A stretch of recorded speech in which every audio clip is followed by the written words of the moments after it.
அணுவை துளைத்து ஏழ்கடலை புகட்டி குறுகத் தரித்த குரல்.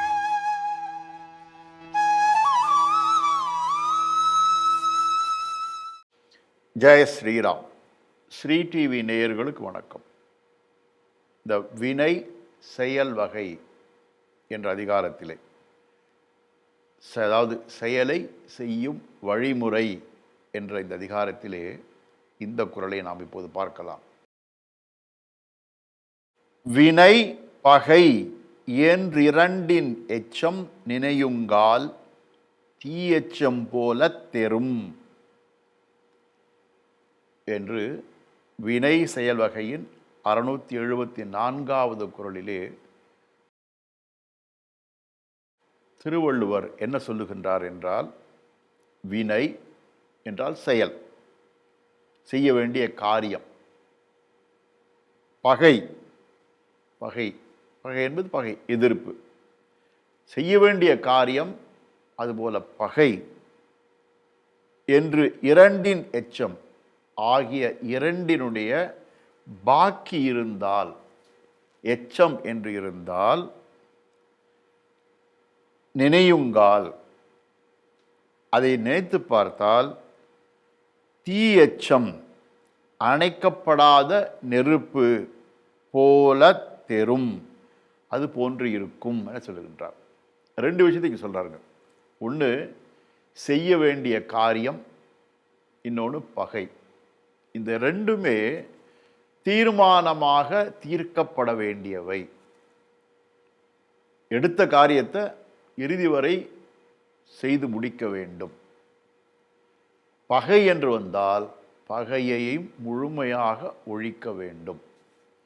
அப்படி இல்லாமல் எடுத்த காரியத்தை பாதியில் நிறுத்தினாலோ அல்லது பகை என்று தெரிந்த பின்னாலும் கூட அதை முழுமையாக கவனம் செலுத்தாமல் அப்படியே விட்டு விட்டாலோ, இவை இரண்டையும் நாம் எண்ணி பார்த்தோமானால், இவை இரண்டுமே எப்படின்னா, அணைக்காத நெருப்பு எப்படி ஆபத்தோ அதுபோல பின்னாளிலே அது நெருப்பாகி நம்மை அழித்துவிடும் சொல்லுகின்றார்.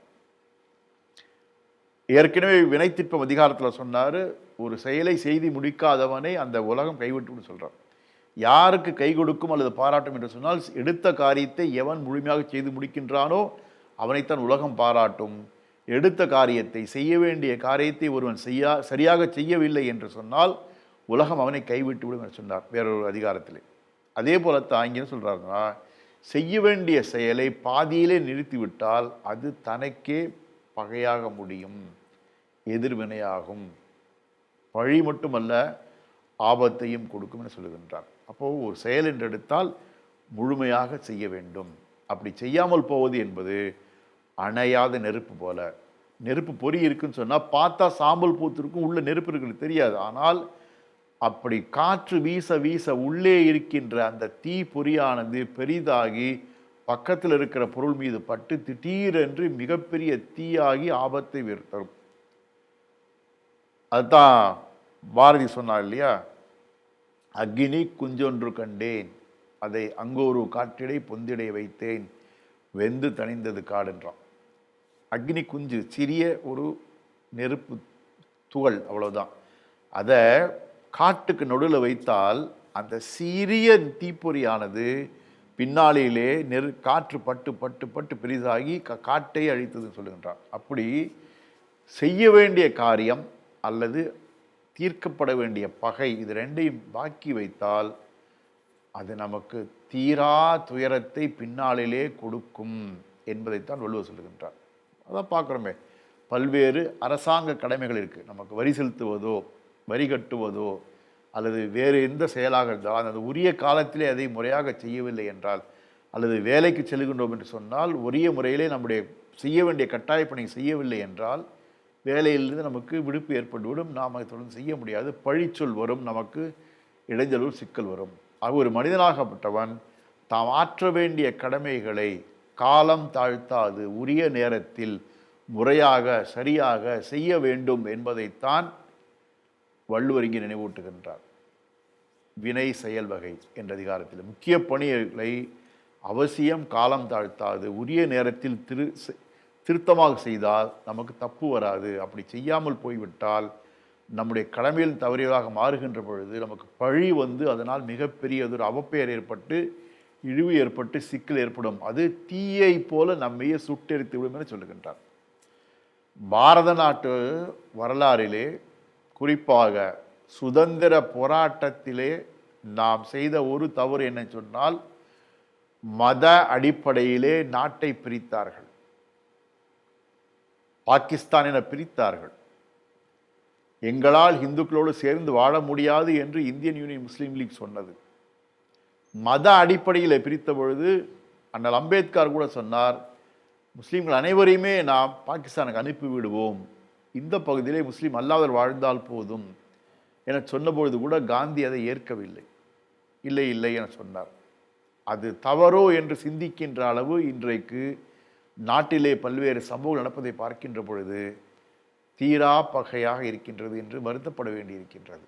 இதில் நல்லவர்கள் யார், தீவர்கள் யார் என தெரியாமல் இன்றைக்கு மீண்டும் ஒரு பாகிஸ்தான் உருவாக்குவோம் என்று கோஷங்களை கேட்கின்ற பொழுது, பாகிஸ்தான் ஜிந்தாபாத் என்று இந்த நாட்டிலே கேட்கின்ற பொழுது, அப்பொழுதே செய்ய வேண்டியதை செய்யாமல் போனதால் ஏற்பட்ட இந்த தவறுக்கு வருந்துக வேண்டியிருக்கிறது என்று நினைக்க தோன்றுகின்றது.